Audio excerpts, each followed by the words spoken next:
Nous avons quitté la grande ville avant le lever du jour. Notre route nous conduit à travers les méandres d'une vallée tranquille. Les dernières étoiles se sont effacées. Nous approchons. Un village entre mille autres, encore endormi dans la douceur de l'aube. Sur son sommeil, la nuit a été plus claire qu'elle ne l'est sur la Beauce ou la Normandie.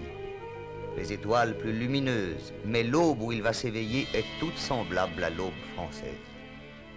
Ce village a un beau nom, il s'appelle Ain Bessem. Cela veut dire la source du sourire. C'est un village d'Algérie.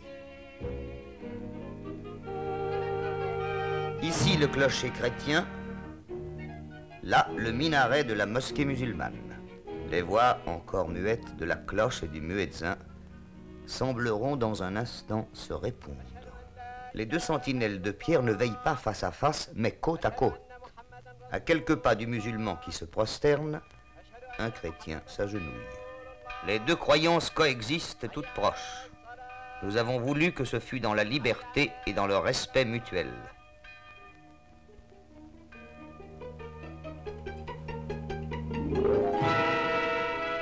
Il y a 2000 ans, quand cette terre était ramène, des chevaux pareils à ceux-ci quittaient déjà l'écurie à la même heure du matin pour le travail ou pour le pâturage.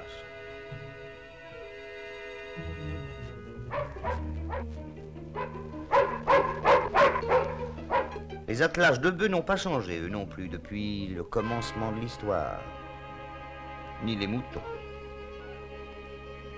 C'est le rythme immémorial et régulier de la vie rurale où la seule note nouvelle a été apportée par les modernes tracteurs.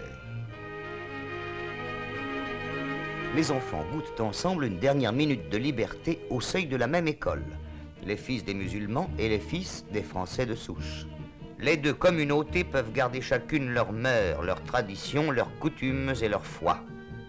Elles mêlent ici leurs fils, elles apprennent à parler la même langue, les mêmes connaissances leur sont dispensées, et leurs regards sont invités à se fixer dans la même direction. Ces enfants découvrent ensemble le monde d'aujourd'hui, ils feront ensemble celui de demain. Les métiers musulmans ont gardé la couleur pittoresque de l'artisanat médiéval. Leur étameur, le boulanger, le tailleur,